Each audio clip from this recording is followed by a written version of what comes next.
Hello everyone, welcome back to my new another vlog. তো এখন আমি তোমাদের সাথে দীঘার ভ্লগটা শেয়ার করব। বেশ কিছুদিন আগে দীঘা চলে গিয়েছিলাম আমরা বন্ধুরা মিলে। কাজের ফাঁকে একটু ভ্যাকেশন শুরু হয়েছিল, কিছুদিন ছুটি ছিল, তাই ভাবলাম যে কাছে পিঠে কোথায় ঘোরা যায়। তো এই তো এখন রেডি হয়ে একদম উবের করে নিয়েছি, দীঘা যাব। তো তার আগে বাস স্ট্যান্ড যেতে হবে আমাদের। তো ধর্মতলা বাস স্ট্যান্ড থেকে আমরা একটা বাস ধরেছিলাম।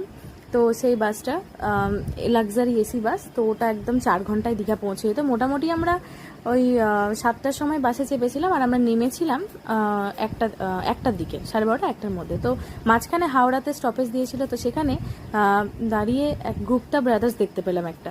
চলো নেমে কিছু খেয়ে নেওয়া যাক বলে আমরা আমাদের বান্ধবীরা মিলে আমরা নেমে গেছিলাম। তো তারপরে আমি একটা এখানে নিয়ে নিয়েছিলাম স্পেশাল লাস্সি খাওয়ার জন্য। ভীষণ গরম পড়েছে এখন বেসিক্যালি, তো লাস্সিটা আমি খেয়ে নিচ্ছিলাম। লাস্সিটা কিন্তু সেরা ছিল, আর গুপ্তা ব্রাদার্সের প্রত্যেকটা খাবারই ভীষণ ভালো লাগে, আর লাস্সিটা তো সব থেকে বেস্ট লাগে আমার। তো তার সাথে আমরা আরও চাইনিজ সিঙ্গারা প্যাক করে নিয়েছিলাম, আরও অনেক কিছু প্যাক করেছিলাম যেটা আমরা বাসে পরে খেয়েছিলাম। তো তারপর একটার সময় বাস থেকে নামার পর রুমে গিয়ে ফ্রেশ হয়ে রেডি হয়ে তারপর আমরা অ্যাকচুয়ালি চেক ইন করতে চলে এসেছিলাম, যে মানে অনেকটাই রাত হয়ে গেছিলো যেহেতু 1টা বাজছিল। তো এই দেখো, জাস্ট এটা হচ্ছে আমাদের হোটেলের রিসেপশন। আমাদের হোটেল হচ্ছে জ্যোৎস্না ইন্টারন্যাশনাল ছিল।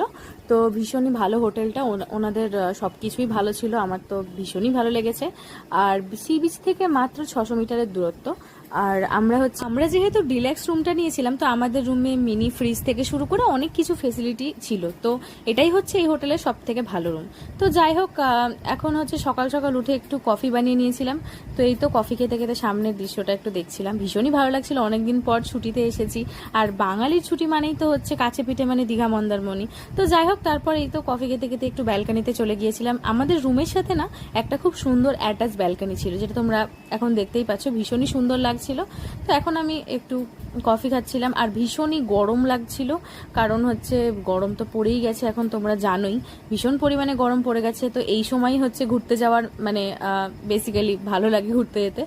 আর তো তারপর এই দেখো আমি প্রায় রেডি হয়ে গেছে, এখন খালি ব্রেকফাস্ট করে ড্রেসটা পরবো। তো তারপর এই যে তোমাদের সাথে ছোট্ট একটু রুমটা শেয়ার করলাম, মানে রুম ট্যুরটা শেয়ার করলাম আর কি। তো এই যে রুমটা ছিল এরকম অগোছালো একদম। আর এই যে এটা হচ্ছে রুমের সাথে অ্যাটাচ ব্যালকানি, যেখানে বাইরে দুটো চেয়ার ছিল। তো আমরা সন্ধেবেলা এখানে বান্ধবীরা মিলে অনেক আড্ডা ফাড্ডা দিচ্ছিলাম। তো যাই হোক, তোমাদের সাথে ছোট্ট করে একটু শেয়ার করলাম। আর এই দেখো আমার কিন্তু মেকআপ পুরো ডান, এখন আমি ব্রেকফাস্ট করব, আমি আর আমার বান্ধবী ব্রেকফাস্ট করব, তারপর আমরা বেরোবো। আমাদের আরও দুটো রুম বুকিং ছিল, যেখানে আমাদের আরও ফ্রেন্ডসরা ছিল। তো যাই হোক, তারপরে হচ্ছে গিয়ে এখন চলো তাড়াতাড়ি করে ব্রেকফাস্টটা সেরে নিই। ফার্স্টে অর্ডার করেছিলাম জ্যাম ব্রেড আর একটা হচ্ছে বাটার ব্রেড, তার সাথে ছিল দুটো ডিম।